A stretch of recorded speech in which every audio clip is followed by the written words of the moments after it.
오늘 하나님이 우리에게 주시는 귀한 말씀은 로마서 14장 1절로 12절까지입니다. 로마서 강해 시리즈 14장 12절까지입니다. 시작. 믿음이 연약한 자를 너희가 받되 그의 의견을 비판하지 말라. 어떤 사람은 모든 것을 먹을 만한 믿음이 있고 믿음이 연약한 자는 채소만 먹느니라. 먹는 자는 먹지 않는 자를 업신여기지 말고 먹지 않는 자는 먹는 자를 비판하지 말라. 이는 하나님이 그를 받으셨음이라. 남의 하인을 비판하는 너는 누구냐? 그가 서 있는 것이나 넘어지는 것이 자기 주인에게 있음에 그가 세움을 받으리니 이는 그를 세우시는 권능이 주께 있음이라. 어떤 사람은 이 날을 저 날보다 낮게 여기고 어떤 사람은 모든 날을 같게 여기나니 각각 자기 마음으로 확정할지니라. 나를 중히 여기는 자도 주를 위하여 먹지 아니하며 하나님께 위하여 먹느니 자는 야여 죽는 아니하며 누구든지 자기를 위하여 사는 자가 없고 자기를 위하여 죽는 자가 없도다. 우리가 살아도 주를 위하여 살고 죽어도 주를 위하여 죽나니 그러므로 사나 죽으나 우리가 주의 것이로다. 이를 위하여 그리스도께서 죽었다가 다시 살아나셨으니 곧 죽은 자와 산 자의 주가 되려 하심이라. 내가 어찌하여 내 형제를 비판하느냐? 어찌하여 내 형제를 없이 여기느냐? 우리가 다 하나님의 심판대 앞에 서리라. 기록되었으되 주께서 이르시되 내가 살았노니 모든 무릎이 내게 꿇을 것이요 모든 혀가 하나님께 자백하리라 하였느니라. 이러므로 우리 각 사람이 자기 일을 하나님께 짓고 하리라. 아멘. 때와 장소에 맞게 사는 분들을 가리켜서 눈치, 코치가 있다라고 얘기를 합니다. 때와 장소에 맞게 옷도 입어야 되고 때와 장소에 시기에 맞게 처신도 해야 될 것입니다. 그런데 분별한다는 것을 우리가 그 면에서 봤을 때 분별하며 살 수 있다면 얼마나 좋을까요? 여러분, 이 세상의 모든 사회와 인간관계에서 분별하면서 잘 파도를 넘고 관계를 잘 형성하고 잘 구별할 수 있다면 얼마나 좋겠습니까? 이것이 잘 되는 분들을 우리는 현인, 귀인, 덕인이라고들 하죠. 인간끼리의 관계에서 그 사람의 행동에 대해서 우리는 바라볼 때 얼마나 우리는 판단이 앞서는지를 모르겠습니다. 여러분, 우리나라에 공황장애를 가지신 분들이 많이 계시다라고 커밍아웃을 막 합니다. 유명 연예인들, 개그맨, 그리고 사회자, 가수들, 배우들, 많은 사람들이 공황장애를 겪었다. 지금도 겪고 있다라고들 얘기해요. 여러분, 바로 그제 대구공항에 안전하게 내려야 될 비행기에서 상공 200~300m 위에서, 즉 63빌딩 정도 되는 높이에서 어떤 한 남성이 답답하고 미칠 것 같아서 비행기 문을 열었습니다.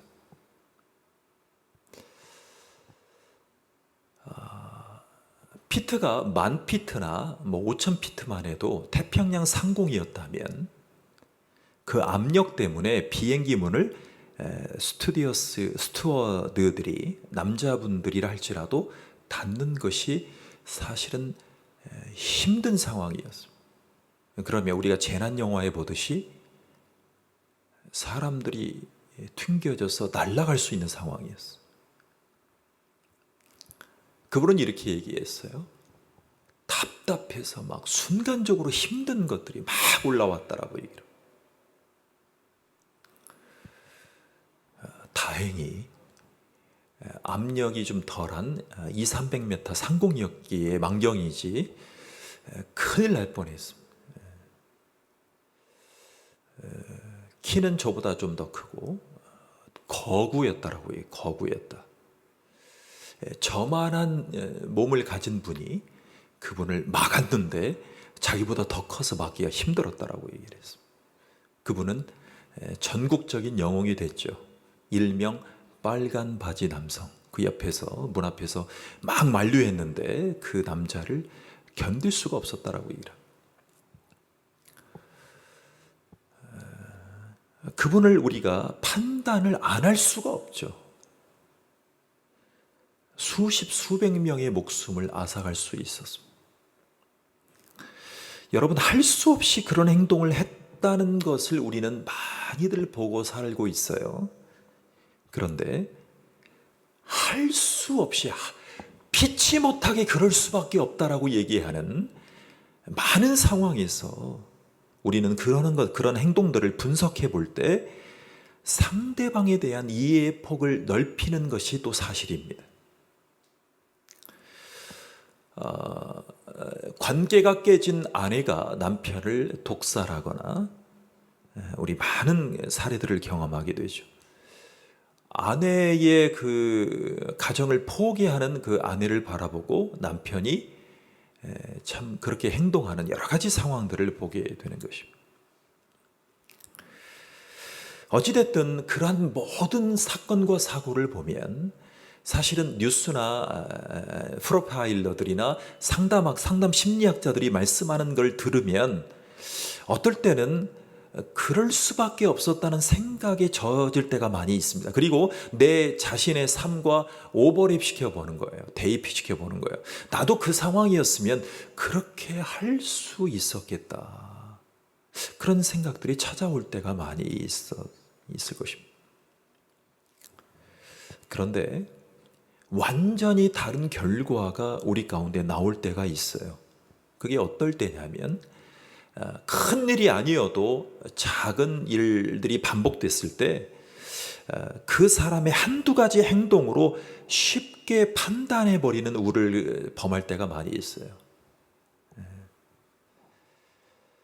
여러분, 그래서 그 상대를 비난하고 정죄하는 문제를 바울도 심각하게 여겼습니다. 여러분, 먼저 형제 자매를 거절하는 것은 반드시 죄라고 얘기를 합니다. 그러니까 거절하는 거 있잖아요. 거절하는 거.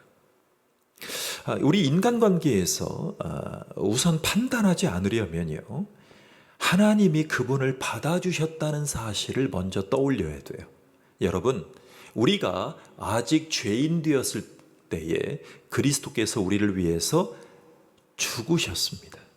우리가 무엇이었을 때요? 죄인이었을 때 그렇습니다. 예수님은 모든 사람을 위해서 대속적인 죽음으로 십자가에서 처절하게 죽으셨습니다. 그러니까 우리가 해야 될 일은, 그리스도인으로 거듭난 영혼들은 우리가 해야 될 첫 번째 일은 우리가 그들을 거절하지 말아야 돼요. 쉬운 일은 아닙니다. 여러분, 1절에 보면 시작. 믿음이 연약한 자를 너희가 받되 그의 의심하는 바를 비판하지 말라고 했어요. 여러분, 의심하는 바라는 부분에 눈을 고정해 보십시오. 여러분, 이 말은 의심스러울 때, 확신을 가질 수 없을 때 일단 우선적으로 비판하지 말라는 거예요. 여러분, 그 사람이 이상적인 행동을 하더라도 일단은 의심하는 바, 비판하지 말라는 거예요. 여러분, 사람들마다 이렇게 선택할 수도 있어요. 저렇게 할 수도 있어요. 그때 그 상황을 보고 비판의 시선을 두지 말라는 거예요. 여러분 성경에서 구체적으로 말하지 않는 부분들이 많이 있을 수 있어요. 그때 비판을 남발하지 말라는 거예요. 말하기 좋아하는 경우 있어요. 여러분 성경에서 구체적으로 말씀하지 않는 것에 대해서는 일단은 저렇게 행동하는 부분들에 대해서 눈살을 찌푸려요. 왜요? 누가 기준이 되는 거예요? 내가 기준이 되는 거예요. 내가. 아내가 화장실에서 나왔을 때 남편이 봤을 때 이렇게 해주길 바라는 것들이 있어요. 일단은 비판할 수 있어요. 그런데 일단은 판단하지 말라는 거예요. 아내가 주방 일을 이렇게 하는데 남자 입장에서는 이렇게 해주길 바라는 기대치가 있잖아요. 그런데 아내는 그렇게 하기를 원하고 그렇게 하고 살아왔어요. 그러니까 일단은 비판하지 말라는 거예요. 판단하지 말라는 거예요.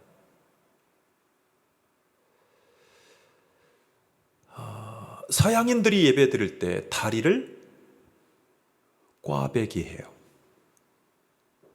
다리를 꼬는 자체가 예배의 본질은 아니에요.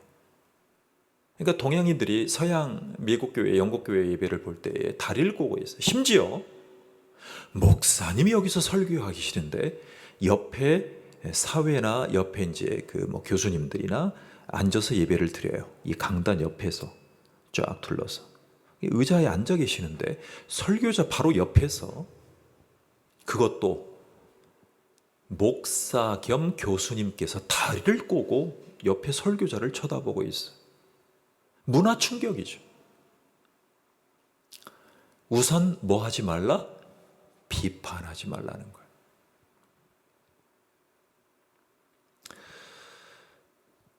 여러분 성경에서 다리를 꼬고 꼬지 말고 예배드리란 부분이 있습니까?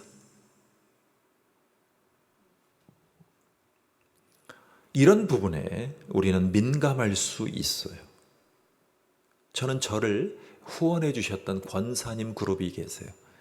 그분이 봉사하시는 교회에 가서 예배 드렸을 때, 즉 목회 초기라고 했을 때 다리를 꼬고 예배 드렸어요. 그분이 정색을 하고 저에게 오셔서 전도사님 예배 시간에 다리를 꼬고 예배 드리시네요? 라고 정색하며 여쭤보시더라고요. 저는 말씀드리지 않았어요. 그냥 죄송합니다 그랬어요. 저는 태생이 반절 서양 문화에 젖어 있고 반절이 동양인이기 때문에 이해해 주십시오. 그런 얘기를 할 필요가 없는 것입니다.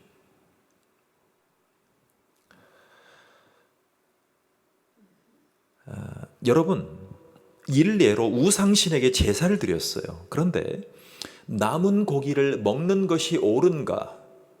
아니면 채소만을 먹는 것이 합당하냐고 물어보는 사람들이 있었어요. 누구에게요? 바울 사도에게. 여러분, 문제는 음식이 아니에요. 바울은 사람을 잃어버릴까 봐 경계하면서 조심히 말해요. 여러분 3절에 보십시오. 자, 읽어볼까요? 시작. 자, 시작. 먹는 자는 먹지 않는 자를 업신여기지 말고 먹지 않는 자는 먹는 자를 비판하지 말라 그랬어요. 자, 여러분 업신여기지 말라는 말이 나와요. 여러분 이 말은요, 제외시켜버린다라는 뜻을 가지고 있어요. 그러니까 다른 의견을 가진 지체들을, 형제 자매들을 도외시하고 제쳐버리는 거예요. 내가 이렇게 생활하고 있는데 저분은 저렇게 생활하지 않아요. 하나님, 교회에서는 저렇게 하면 안 되잖아요. 교회에서는 저렇게 하면 돼야 안 돼요? 안 되잖아요. 이게 김창옥 집사님이 전국을 다니시면서 말씀하는 거예요. 저렇게 하면 안 되잖아요. 하나님, 어떻게 교회에서 저렇게 해요? 그러니까 문제가 뭐냐면 그 사람이 판단받기 전에 말하는 사람이, 비판하고 판단하는 사람이 먼저 그 사람과의 교제를 제외시켜버려요. 판단해버려요. 여러분, 우리가 사람을 대할 때, 교제를 할 때에 선택하면서 교제하는 것을 하나님은 싫어하세요. 그러니까 선택적인 교제를 하는 것을 싫어하세요. 여러분, 어떤 분이 교회에 오셨어요. 근데 이분이 보기에도 교만하고 보기에도 깨끗한 옷도 입지 않았어요. 명품 정도가 아니라 옷을 너무나 힘들게 입고 오셨어요. 그리고 헌금 드릴 믿음이 아니라 그런 성격도 못 되세요. 우리가 그렇게 판단할 때 있잖아요. 그래서 먼저 교회의 중직자이거나 먼저 목사의 동역자인 분들이 그분을 제외시켜버리는 상황이 벌어질까요? 안 벌어질까요? 벌어질 수 있어요. 근데 성격까지 우리가 원하는 성격이 아니에요. 그러니까 선택적으로 저분을 판단하게 되면 바리새인들처럼 되어가 버려요. 여러분, 바리새인들은요, 누가복음 18장에 보면 성전에 기도하러 올라간 무리들이에요. 얼마나 경건한 무리들이에요. 그런데 이분들이요, 어떻게 기도하셨냐면, 저도 이 부분에 자유로울 수 없는 사람이에요. 따로 서서 기도하기를 좋아했어요. 여러분, 따로 서서 기도한다는 건 무슨 말이에요? 저분들이 서는 자리와 위치를 구분해서 내가 여기에 서서 이렇게 경건하게 서서 기도했을 때 하나님이 우리의 기도만을 들어주신다는, 즉 저 사람들을, 성도님들을 제외시켜버리는 거예요. 그러니까 목사가 이렇게 기도했을 때만 하나님이 들어주신다는 착각 속에 빠질 수 있고, 장로님이 교회를 위해서 헌신을 하는 이런 영역에서만 하나님이 들어주시고 권위가 유지된다는 착각 속에 빠져 있다는 거예요.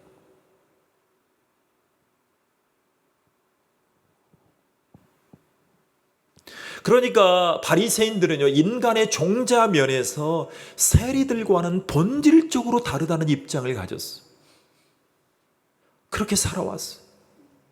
여러분, 이런 입장을 좋게 보는 분들은 어떻게 생각을 하냐면, 영성 있는 분들이야, 구별된 분들이야, 아주 믿음의 영안이 있는 분들이야 라고 치켜 세울 수도 있어요.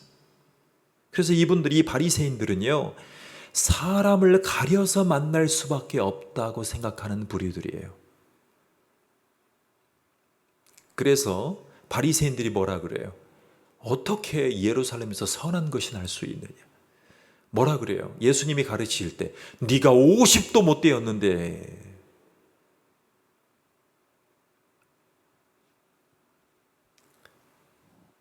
바리새인들의 입장에서 비판하고 판단하지 말라는 것입니다. 여러분, 이런 바리새적인 분들을 깨우치려고 주님이 언급하셨던 중요한 비유가 나와요. 자, 여러분, 같은 누가복음 15장에 나오는 마다들의 비유 사건이에요. 여러분, 집 나간 탕자가 있었죠. 근데 둘째 아들이었던 그 탕자가 돌아왔을 때 가장 기뻐해 줬던 아버지의 마음을 한번 들어보십시오. 이렇게 표현해요. 이 내 아들은 죽었다가 다시 살아났으며 내가 잃었다가 다시 얻었노라. 내가 잃었다가 다시 얻었노라. 여러분, 누가 효자일까요? 잃었다가 다시 얻은 아들이 효자가 될 확률이 높습니다.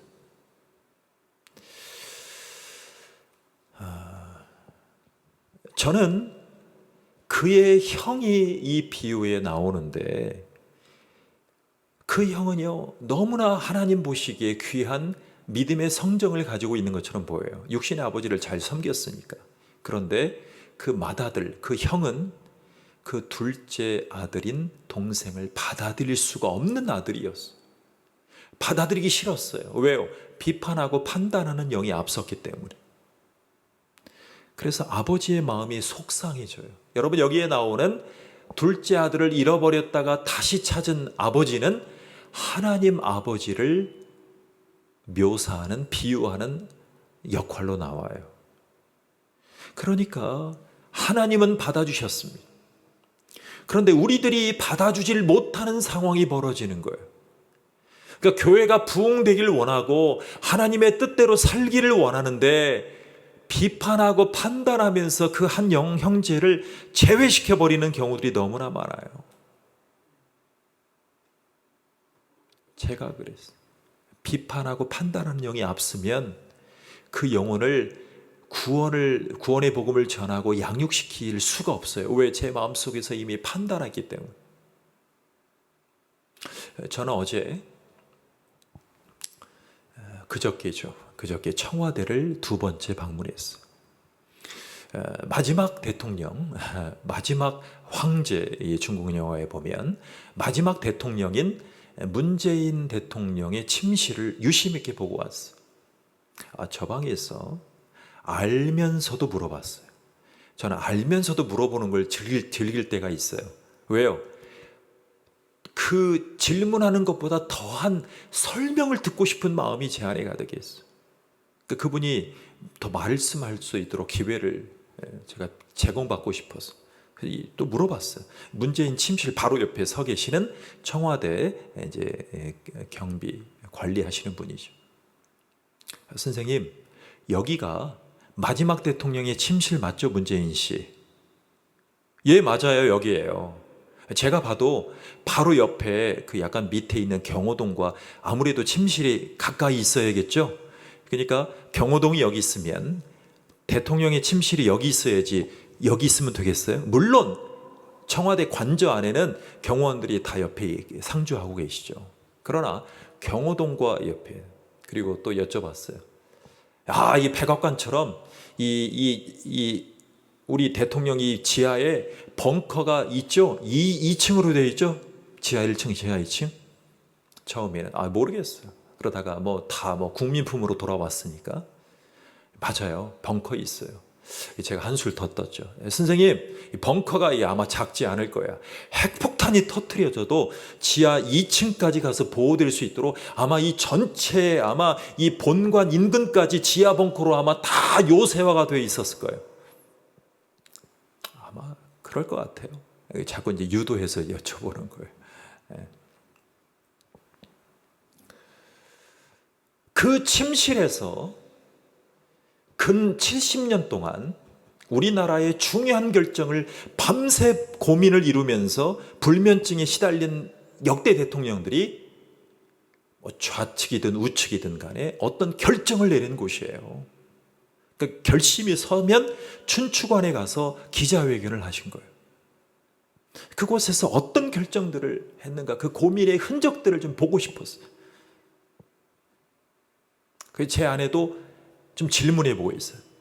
그 창문만 열려져 있거든요. 다 불 켜 있고 바로 앞에서 문재인 대통령, 박근혜 대통령, 노무현 대통령, 전두환 대통령 씨, 이 결정을 할 때 어떤 마음으로 결정을 했어요? 국민들의 마음을 어떻게 경청하고 어떻게 판단하고 어떻게 비판적으로 당신이 결정하셨어요? 이게 제 안에 독백해 보는 거예요. 어떤 대통령은 국민들의 말씀을 경청하지 않고 독단적으로 결정했던 독재자도 있었을 것이고, 어떤 대통령은 이안, 삼안 중에 비서실장님을 통해서 많은 기한이 올라왔을 때 어떻게 결정해야 될지를 갈피를 못 잡아서 하늘을 대고 땅을 쳐다보고 기도하는 심정으로 결정했던 대통령도 계실 거예요. 판단이 너무나 중요하죠. 판단. 전 또 가려고 그래요. 또 가서 거기서 또 한번 질문해 보고 싶어요. 여러분, 바리새적인 그 부분들을 가지고 계신 부분들에게 주님이 그 마음을 깨트리려고 주님이 언급하셨던 중요한 비유가 있어요. 자, 같은 누가복음 15장에 나왔던 내가 잃었다가 다시 얻었노라 그랬어. 여러분, 잃은 것은 하나님이 잃은 게 아니죠. 그 한 사람이 잘못 선택해서, 그 아들이 잘못 선택해서 떠나간 결정을 했기 때문에 그랬음에도 불구하고 하나님께서는 그 아버지를 통해서 뭐라고 말씀하셨냐면 잃었다가 내가 다시 얻었다라고 얘기를 했어요. 그러니까 판단하기 전에 그 상황과 형편의 마음을 그렇게 선택할 수밖에 없었던 그 인생을 바라보고 내가 다시 얻었다는 거예요. 하나님, 청와대가 언제까지 개방될지는 모르겠지만 우리 대한민국의 진정한 자유와 진정한 국민 중심으로 가는, 즉 하늘을 두려워하는 대통령들이 나오게 도와주시옵소서. 교회들이 영혼들을 제외시키지 않고 하나님 보시기에 두려워해서 그 영혼들에게 끝까지 사랑하고 끝까지 보듬어 안는 귀한 목회자와 중직자들이 되게 해 주시옵소서. 여러분, 인간적으로 부족한 사람들이 올 때에 하나님이 받아주신다는 확신으로 대하면 어떤 일들이 지속적으로 벌어질까요? 자, 두 번째예요. 그래서 형제를 판단하는 죄를 안 지으려면 내 마음에 정해야 될 문제가 있어요. 그러니까 내 마음속에 하나님 앞에 기도하고 하나님 앞에 정해놓아야 될 포지션이 필요해요.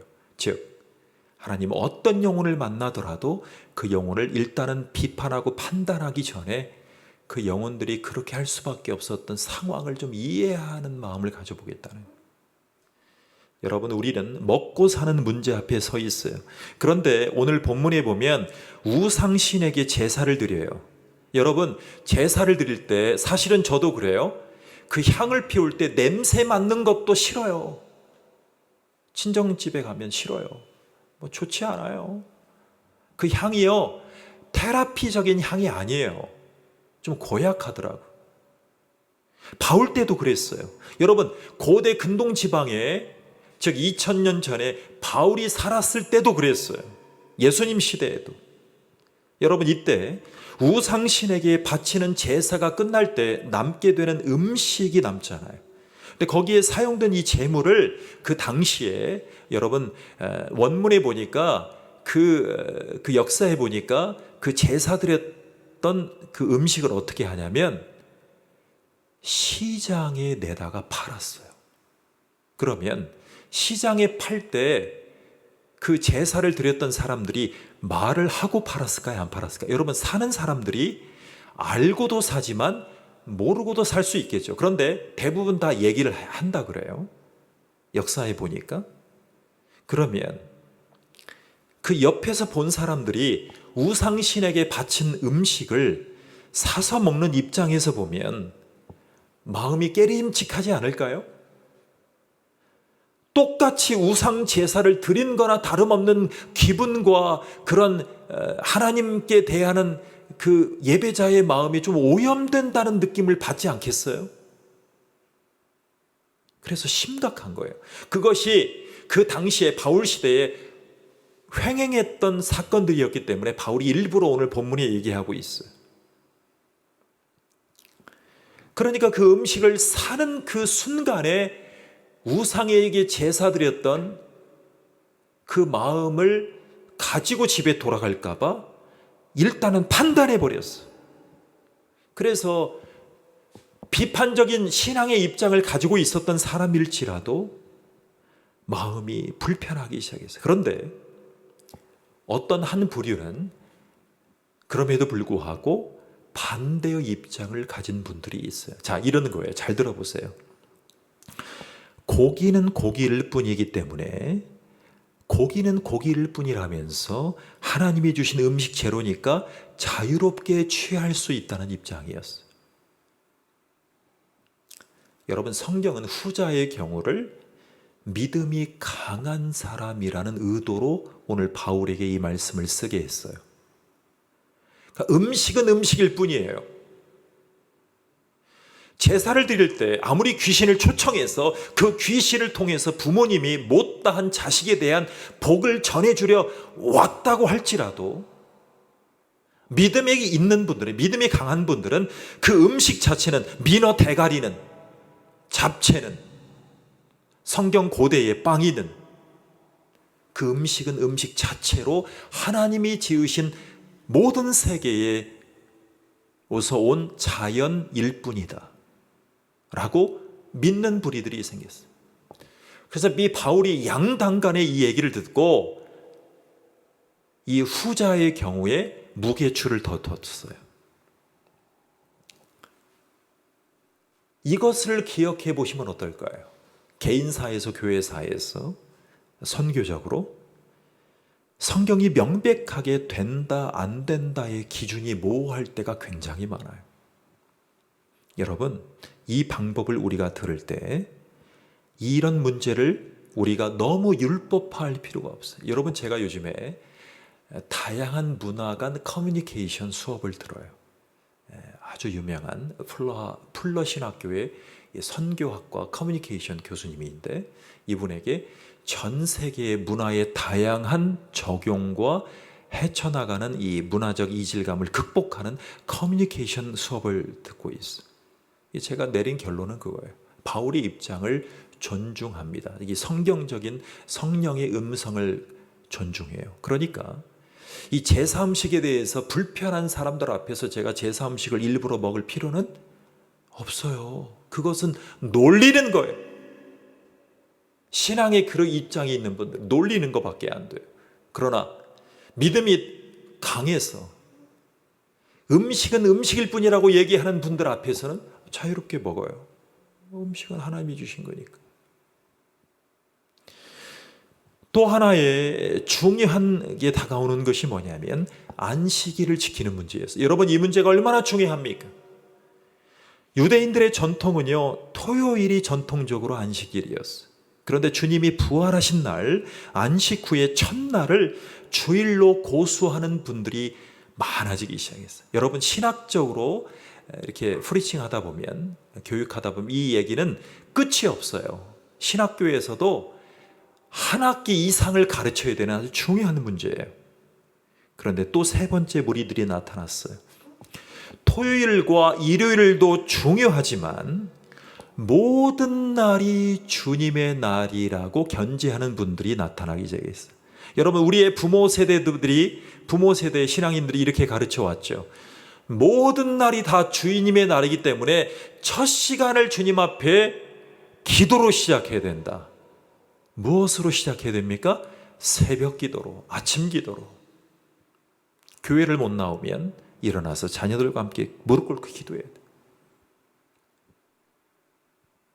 그런데 안식일의 진정한 의미는 우리가 어떻게 찾을까요? 여러분, 지금 주일날 예배를 오전에 여러 가지 상황상 못 드리는 많은 분들이 계시죠. 먹고 사는 문제, 가족의 건강 때문에 대형 종합병원에서 부모님을 간호해야 되는 문제, 여러 가지 문제가 생길 수 있잖아요. 여러분, 그렇다면 주님의 언변을 따라가 보면 발견되는 정신이 있어요. 바로 내 마음대로 지킬지니라. 뭐대로 지킬지니라? 마음대로 지킬지니라. 여러분, 주일날을 지키는 마음의 동기를 살펴보라는 말씀이 바로 5절, 6절이에요. 자, 한번 같이 읽어보겠습니다. 5절, 6절입니다. 시작.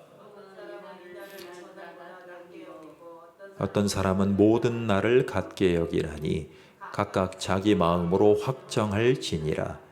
나를 중히 여기는 자도 주를 위하여 먹지 아니하며 위하여 하나님께 감사하느니라.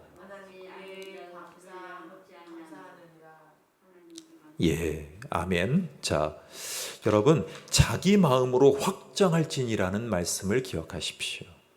그러니까 안식일을 확정하는 중요한 기준은요, 주님을 위해서예요. 주님을 위해서. 이 안식일이 성탄절과도 연관해서 많은 이단 사이비들이 우리를 치고 들어오죠. 자, 주님을 위해서 먹는 것, 그리고 안식일을 지키는 것이 중요해졌어요. 그래서 우리는 예수님이 부활하신 새벽부터 안식일, 주일로 지켜오는 것입니다. 여러분, 진리나 비진리로 명백하게 판단할 수 없다면 다른 이들을 비판하는 우를 범하지 말라는 말씀을 꼭 기억하십시오. 그래서 하나님의 판단을 신뢰하는 입장에서 각자 마음에 확정하라는 음성을 붙잡으시기를 간절히 축원합니다. 여러분, 세 번째로, 이것은 하나님만이 심판하신다는 말씀과 맞닿아 있어요. 여러분, 형제에게 죄를 범하지 않으려면 하나님만이 심판의 주인임을 인정해야 됩니다. 여러분, 믿으십니까? 우리가 심판의 주인이 아니에요. 심판의 주인은 누구예요? 하나님이세요. 선악간에 심판하시는 분도 하나님이시고, 이것이 하나님의 의도이냐, 하나님이 의도하시지 않는 것에 마음을 두는 것이냐도 하나님이 판단하시는 거예요. 그래서 하나님의 음성을 듣고 하나님의 마음대로 각자 확정하라는 거예요. 그래서 인간관계에서 극히 조심해야 될 것이 나타나요. 자, 첫 번째는 사람을 강압적으로 바꾸려는 시도를 성경은 싫어해요.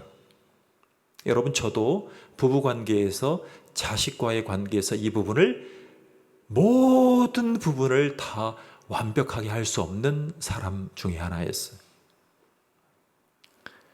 내가 원하는 대로 휘두르고 싶은 마음이 있죠. 내가 원하는 쪽으로 강압적으로라도 이렇게 끌고 가고 싶은 부분이 없을 수가 없어요. 어떠한 성화된 사람들이라 해도 마찬가지예요. 그럼에도 불구하고 항상 기준을 찾아가려고 그래요. 그 기준은 하나님이 심판하시고 하나님이 유도하시는 것을 찾아보는 거예요. 그래서 여러분, 이 말씀 앞에 우리는 중요한 것을 발견하게 돼요. 여러분, 사람이 변화될 수 있는 환경 조건을 제공하는 것의 중요함이에요.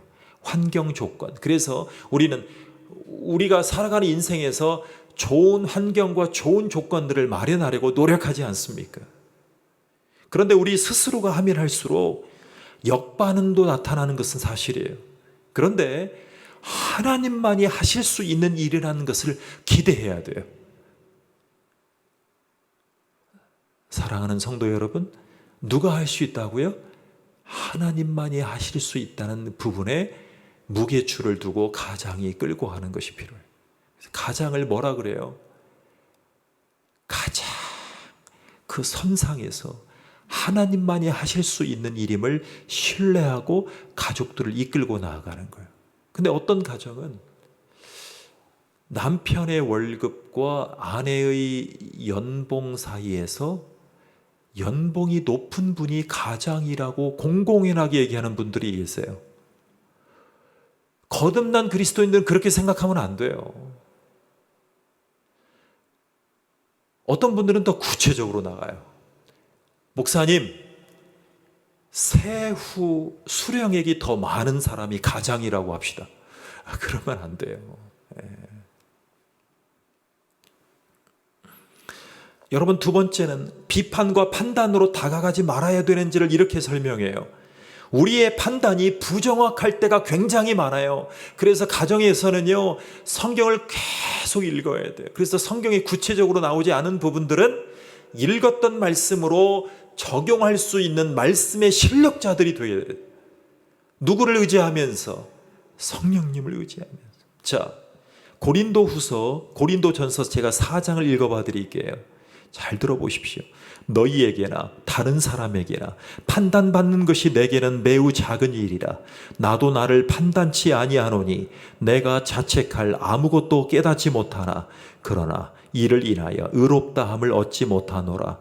다만 나를 판단하실 이는 주시니라. 그러므로 때가 이르기 전 주께서 오시기까지 아무것도 판단치 말라. 그가 어두움에 감추인 것들을 드러내고 마음의 뜻을 나타내시리니 그때에 각 사람에게 하나님께로부터 칭찬이 있으리라. 하나님께 칭찬받고 싶은 분들은 아멘으로 받아들이시기 바랍니다. 여러분, 이 말씀을 기억지 못하면 자신을 보다가 판단의 영에 빠질 수 있어요. 그러니까 나를 판단하실 이는 주시니라. 그러니까 주님의 뜻을 자꾸 물어봐야 내가 지금 판단하는 부분들을 비추고 내가 판단을 잘할 수 있도록 주님의 뜻을 끌어와야 돼요. 그래서 판단의 영에 빠지면요, 자학하다가 자책의 수렁에 빠져버릴 수가 있어요. 자책의 수렁에 빠져버리면 그때라도 기억해야 될 게 있어요. 둘째 아들의 마음으로 돌아가야겠다는 마음을 가져요. 왜요? 나를 품꾼의 노비라도 하나라도 써주기를 바라는 마음으로. 저는 공부한답시고 목회자가 재교육으로 공부한답시고 목사가 다 되고 석사까지 다 마치고 박사한답시고 공부할 때에 생활비를 못 갖다 줘도 가족에게 등록금을 번답시고 3D 업종에서 오랜 기간 일했던 적이 있어요. 그때 정말 품꾼의 하나로 사용하는 그 불렀던 사람들을 볼 때에 내가 인력이라고 생각하고 품꾼의 하나로 나를 쓴 사람들 앞에 사실은 엎드릴 때도 있었지만 쉽지 않았을 때가 너무나 많았어요. 그런데 그 사용자들의 입장의 권위 앞에 품꾼의 하나라도 써주길 바라고 돌아온 그 둘째 아들의 마음을 기억해야 돼요. 하나님, 바울조차도 이렇게 말했어요. 나도 나를 판단치 않겠다는 입장을 견지하면서 내 판단이 정확하지 않을 수 있기 때문에 나도 나를 판단치 않아야겠다. 자기 스스로 생각해 보면 자책할 아무 것이 없어 보여요. 그러니까 내가 아무리 잘한다고 생각할 그 순간에도 하나님 보시기에 의롭다함을 못 얻을 수 있어요. 그 판단에 있어서만큼은. 그래서 형제 자매를 판단하지 말아야 될 중요한 이유를 설명해 줘요. 주님만이 판단하실 권한자라는 것을 기억하라는 거예요. 그래서 오늘 본문 9절에 보십시오. 그리스도는 죽은 자와 산 자의 주가 되신다는 말씀을 읽어보겠습니다. 자, 9절이에요. 시작. 곧 죽은 자와 산 자의 주가 되려 하심이라. 다시 한번요. 시작. 이를 위하여 그리스도께서 죽었다가 다시 살아나셨으니 곧 죽은 자와 산 자의 주가 되려 하심이라 그랬어요. 여러분, 죽은 자와 산 자의 판단하실 양단 간의 모든 사람을 판단하실 권한자가 누구밖에 없어요? 주님밖에 없어요. 그래서 우리는 주님의 말씀을 자꾸 들어야 돼요. 읽어야 돼요. 묵상해야 돼요. 주님이 판단해 주세요. 주님이 판단하실 감동을 주시면, 성령님을 통해서 그 감동을 주시면 그 감동을 붙잡고 나아가겠습니다. 누구에게? 교회 목사님에게, 목사님은 성도들에게, 가장은 아내에게, 아내는 자식들에게, 아내는 가장에게 말이에요. 예수님이 어떻게 저 영혼을 판단하시는가를 듣는 거예요. 내 생각의 심사대로 판단하는 것이 아니라. 우리 부모님이 그랬으니까 당신 똑바로 들어. 시아버지가 얘기했는데 똑바로 들어. 그게 우리 집안 가정 내력이야. 가정의 달이잖아. 당신 시댁이 나, 우리 친정이 더 나. 친정이 더 배웠잖아. 스카이 출신이 더 많네. 당신 우리 친정 아빠의 말씀 좀 듣고 살아, 이 양반아. 우리 가정이 잘 되는 꼴 보려면. 이렇게 말하면 안 돼요. 이런 뉘앙스도 보이면 안 돼요. 그리스도인들은. 주가 판단하시는 음성을 가장과 아내가 듣는 훈련을 하라고 하나님이 5월 달에 가정의 달을 주신 거예요. 그래서 우리 집은 우리 집의 선장은 누가 되셔야 됩니까? 예수님이 되셔야 돼요. 그렇습니다. 주님의 공의로운 판단 앞에 서시기 바랍니다. 그래서 나와 우리를 의롭게 판단해 주시는 주님을 신뢰하는 가장과 가정이 되시기를 축원합니다. 중요한 것은 그 사람을 판단하고 심판하는 일은 주님의 고유한 권한에 달려 있어요. 우리는 그리스도인들이기 때문에. 예수님의 복음을 위해서 한 영혼을 살려가시는 여러분 되시기를 간절히 축원합니다. 기도하겠습니다. 하나님 감사합니다. 우리를 도와주셔서 너무나 고맙습니다. 우리를 사랑해 주셔서 너무나 고맙습니다. 주님만을 신뢰하고 주님이 선악간에 판단하시고, 그리고 나를 판단하실 이는 오직 나의 주님밖에 없음을 고백하고 엎드리고 생각을 정돈하고 주님의 말씀을 우리의 가정에 대입해서 주님이 판단하시고 바라보시는 시선대로, 즉 둘째 아들을 첫째 아들을 대하시는 그 아버지의 마음으로 잃었다가 다시 살아난 내 아들임을 받아주시는 그 마음으로 가정을 이끌어가고 수종받아갈 수 있도록, 주님의 주인 되심을 회복할 수 있도록 우리를 축복해 주시옵소서. 예수님의 이름으로 기도하옵나이다. 아멘. 나의 작은 삶의 결과물인 이 옥합을 주님 앞에 드립니다. 예수 없이 살다가 구원자여 주님이신 자기의 삶을 판단해 주시고 분별해 주신, 그래서 예수님을 구원자요 생명의 주인으로 받아들인 그 마리아의 향유의 심정으로 하나님 앞에 이 예물을 올려드립니다. 하나님 앞에 영광이 되고 하나님이 받으시기를 예비된 영혼을, 한 영혼을 위해서 그를 맞을 준비를 위해, 목회자의 준비, 교회의 준비를 위해 이 귀한 예물을 바치게 해주심을 감사를 드립니다. 주님을 신뢰하는 백성들을 되게 도와주셔서 주님을 영화롭게 높여드리는 자복하고 겸손한 심정으로 주님 앞에 드릴 때에 후르고 둘러 축복해 주시옵소서. 주님 앞에 드리고도 이웃을 위해서 시선을 돌릴 수 있는 부함을 허락해 주시기를 원합니다. 예수님의 이름으로 축복하며 간절히 기도하옵나이다. 아멘.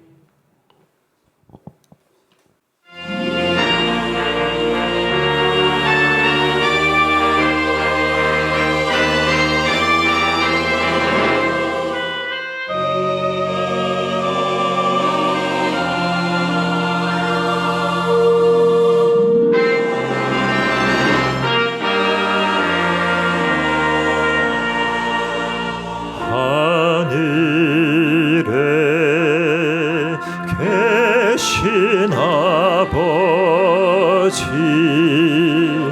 이름 거룩하사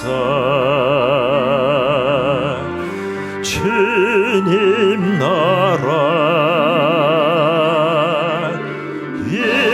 임하시고 뜻이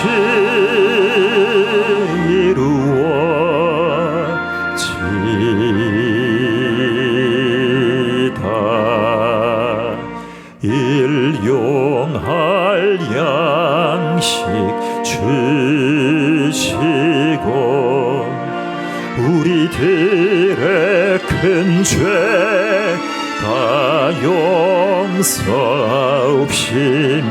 또 시험에 들게 마시고 악에서 구원하소서. 대개 주의 나라 주의 권세 주의 영광 영원히 아멘.